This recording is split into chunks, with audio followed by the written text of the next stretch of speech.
Olá, sou a professora Cleane e vou lecionar a disciplina de Geografia para o 6º ano do Colégio Emaús. Pessoal, nas aulas anteriores nós estudamos sobre processos erosivos, processos intempéricos também atuando no relevo. Nós estudamos a ação da ação pluvial, da ação fluvial. Nesta aula nós vamos entender a ação das geleiras, a ação glacial, a ação eólica, a ação também dos seres vivos no relevo, porque os seres vivos eles também impactam o relevo e eles também transformam este relevo. As geleiras elas também são importantes agentes da erosão.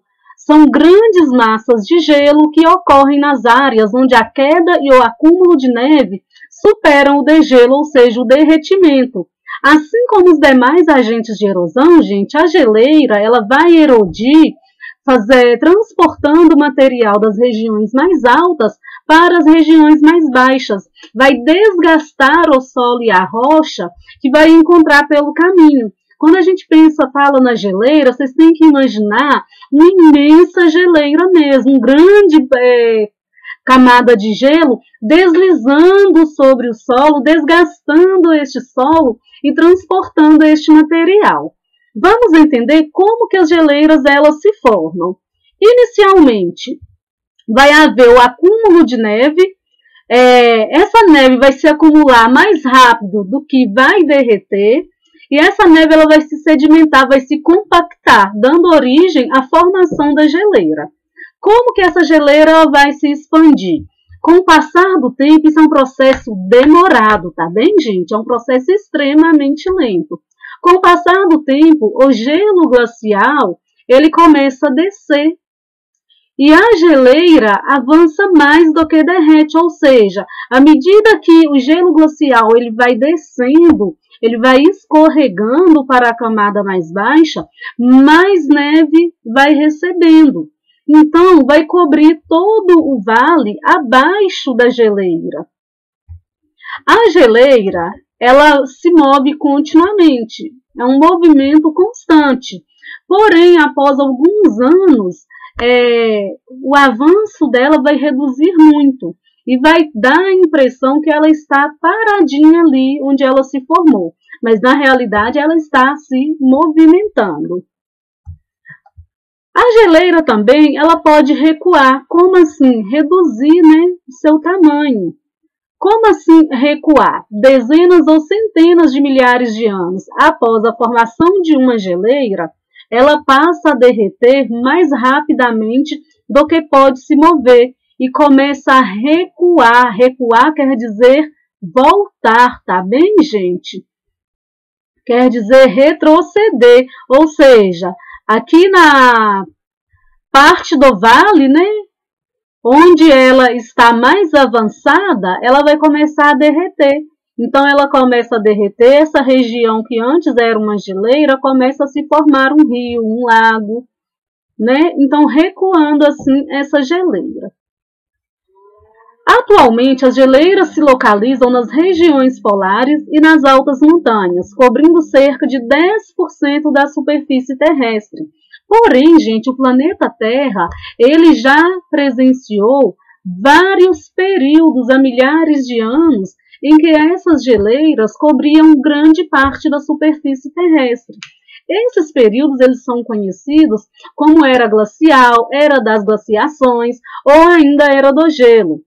Quem já assistiu o filme A Era do Gelo aí, vai se lembrar de como era o ambiente no período da glaciação. Claro que o filme A Era do Gelo, ele retrata a Terra há 20 mil anos atrás.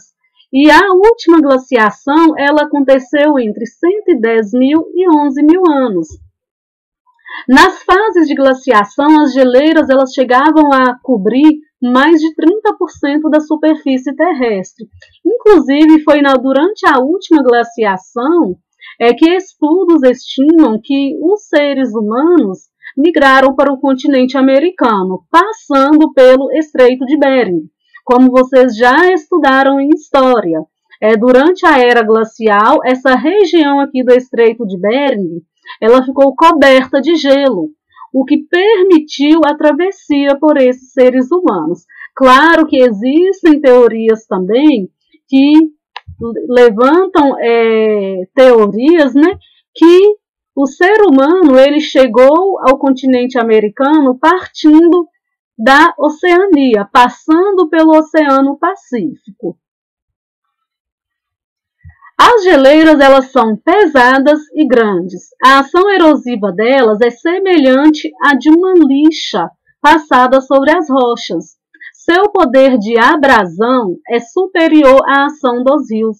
De abrasão quer dizer de erosão, tá bem? De desgaste e transporte de material. O acúmulo de sedimentos transportados pelas geleiras é chamado de moraina. Nesse processo aqui, mostrando a ação erosiva das geleiras no glaciar serrano na Patagônia, no Chile. O vento. O vento é outro agente erosivo.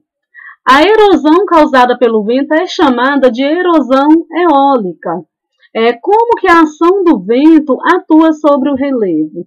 A ação eólica ela modela o relevo à medida que as partículas de areias que são transportadas pelo vento bate nas estruturas rochosas e acaba desgastando essas estruturas rochosas, esculpindo esses arcos naturais ou até mesmo formar desertos pedregosos, como os chamados regues do Saara na África.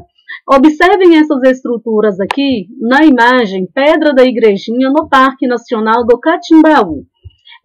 O vento ele transporta partículas. O vento ele desagrega material e transporta material. Esse material que é transportado, essas partículas, elas batem nessas estruturas e funcionam como se fosse uma lixa, esculpindo essas estruturas. Claro que este também, gente, é um processo que demora milhares de anos para acontecer. É um processo bem demorado e bem lento. A erosão eólica também, pessoal, ela contribui para a formação dos oásis. De que maneira a erosão glacial contribui para a formação dos oásis? Na retirada de material, aproximando o solo do lençol freático. Então, esse solo próximo ao lençol freático, quando chove, consegue abastecer o lençol. Então, permite desenvolver uma vegetação aí nessa região. Os oásis são regiões onde há água e vegetação em pleno deserto. Então, o vento ele vai transportar este material e vai aproximar o solo do lençol freático. Muitas vezes, por oferecer condições adequadas à sobrevivência, aglomerações humanas se estabelecem no entorno dos oásis, né, que são locais mais propícios ao desenvolvimento de algum tipo de agricultura, são locais propícios à criação de algum animal, à construção de casas, né, onde tem água disponível. A erosão eólica também é responsável pela formação das dunas. As dunas são bancos de areias que são depositados, que são transportadas pela ação do vento. A ação eólica, gente, ela é bem intensa, bem presente em regiões desérticas e em regiões litorâneas. As dunas são formadas em regiões desérticas ou ao longo de grandes lagos e litorais de clima temperado e tropical. É o acúmulo de sedimento pelo vento. O vento transporta este sedimento, encontra um obstáculo, esses sedimentos vão batendo neste obstáculo e vão sendo depositados. As dunas elas são extremamente importantes porque elas atuam como barreiras naturais. Elas protegem o lençol freático da salinização e das investidas das ondas do mar, né, em áreas onde há casas, onde há campos não habitados também. As dunas, nos últimos anos, elas vêm sofrendo uma grande degradação ambiental, em função de construções, em função da retirada de areia para construções. O loice. O que é o loice? O loice é um depósito de partículas, né, de sedimentos muito finos. O loice dá origem a um solo extremamente fértil. O loice ele é originado nas geleiras. E das geleiras eles são transportados pelos ventos. É possível encontrar loice na China Ocidental, na França, na Hungria e nos Estados Unidos também. Devido à grande fertilidade deste solo, ele propicia também a formação de grupos humanos mais densos, né, nessas regiões de ocorrência, porque permite, como nós já vimos, né, desenvolvimento agrícola, né, com mais facilidade. Os seres vivos também atuam na transformação do relevo. Eles podem ser agentes que conservam ou mesmo que formam o relevo. Por exemplo, a vegetação. A vegetação ela é extremamente importante na contenção de processos erosivos. Protege as margens dos rios contra erosão, pisoteio de animais. Geralmente, em áreas de risco, pessoal, em áreas que são suscetíveis a desabamento, as pessoas costumam plantar arbustos, costumam plantar plantas, né? Porque a raiz dessas plantas tem a função de firmar esse solo, de reter esse solo. Quando o solo ele fica desprotegido, como nós já vimos na erosão pluvial, ele fica mais suscetível aos agentes erosivos, ao calor do sol, à erosão eólica, à erosão pluvial também. O ser humano transforma também o relevo e é um dos agentes que transforma de maneira mais rápida o relevo, aplanando terrenos ondulados, aterrando áreas pantanosas, cavando túneis em montanhas, construindo rodovias, construindo viadutos. Então, o ser humano ele funciona como um agente externo, modificador do relevo, e atua de maneira extremamente rápida, diferente dos processos naturais que ocorrem de forma muito lenta, com exceção dos terremotos, tá, gente? Terremoto aconteceu, pronto, modificou. Os corais também são agentes formadores do relevo. Observem aqui nessa imagem, atol das Maldivas, localizado no Oceano Índico, em foto de 2016. A formação de atóis é associada à existência de uma ilha vulcânica antiga, fato que justifica seu formato circular. Quando há erupção vulcânica, a formação de uma ilha vulcânica, como vocês já viram, vai acontecendo da deposição do magma, da lava, né, que vai sendo depositada, vai sendo resfriada e dá origem a essa ilha vulcânica, que atinge a superfície e forma a ilha. Os corais encontram neste local um ambiente propício para se desenvolverem, para formarem as rochas coralíneas. As rochas coralíneas também, gente, são formadas a partir da deposição dos esqueletos, né, de corais que vão sendo depositados desde o fundo oceânico até atingir a superfície. As rochas coralinas dão origem aos recifes de corais, que são formações rochosas localizadas próximo à costa litorânea. Os corais eles chegam a produzir ilhas de forma circular, que são os chamados atóis, como a gente pode ver nessa imagem. Observem aqui nesse esquema como que se formam os atóis. Primeiro vai se formar um recife em franja. O coral cresce na costa formando esses recifes em franja. Observem aqui a ilha vulcânica, e que a ilha vulcânica ela vai sendo erodida também pela ação da água do mar, pela ação do vento. A formação desses atóis demora milhões de anos também para acontecer. É um processo extremamente lento. À medida que o coral cresce na costa, ele vai formando degraus. E esses degraus vão minimizando o impacto das ondas do mar nessa região aqui. Então, acaba se formando um lago mais tranquilo, um lago mais calmo, onde se desenvolve diversas formas de vida, forma um ecossistema propício ao desenvolvimento, a uma imensa biodiversidade.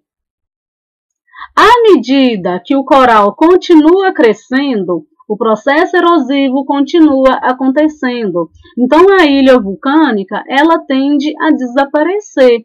Então, o coral continua crescendo, formando um recife de barreira, observem. E vai formando-se a lagoa. A ilha vulcânica, ela fica submersa, formam-se lagos de águas rasas, e a área central fica preenchida por calcário do recife. Lembrando que os corais, eles formam rochas coralíneas calcárias, tá? Relevo e atividades humanas. O estudo do relevo, ele é extremamente importante para que o ser humano desenvolva suas atividades. Por exemplo, para fazer uma construção, para construir uma indústria, construir uma casa, para desenvolver agricultura, é importante conhecer o relevo da área, o relevo da região onde será construído, o relevo da região onde vai haver o desenvolvimento agrícola. Por exemplo, como nós já estudamos, em casos onde o relevo ele é mais íngreme, o relevo ele é mais inclinado, é necessário que o plantio seja realizado em faixas planas, nas curvas de nível, né? As curvas de nível, gente, são ligações de mesma altitude, são regiões que possuem uma mesma altitude. Nessa forma de plantio, em curvas de nível, a plantação fica protegida da erosão do solo que é provocada pela água das chuvas. O conhecimento do relevo também é fundamental para a construção de estradas, de casas e outros edifícios. Muitas vezes, as alterações que o ser humano provoca no relevo levam a sérios desequilíbrios ambientais e, às vezes, desequilíbrios que são irreversíveis, que não tem como fazer a correção. Observem nesse esquema como que acontece uma erosão acelerada em função da intervenção humana no relevo.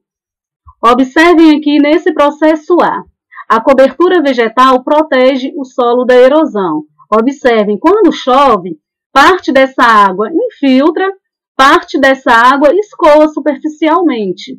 A cobertura vegetal também protege o solo da ação do vento e da ação do sol. Quando há o desmatamento, aqui no esquema B, facilita o processo erosivo do vento e da chuva, facilita o transporte de material, facilita desagregar material e ser transportado.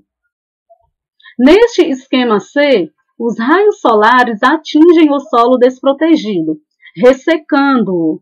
Com isso, os processos de intemperismo e erosão são acelerados. Erosão, intemperismo físico, né? Dilatação e contração, se for em um ambiente desértico, se for em um ambiente semiárido, né? Com a retirada da vegetação, ou intemperismo químico, se for em um ambiente tropical, vai acelerar a ação da água na rocha.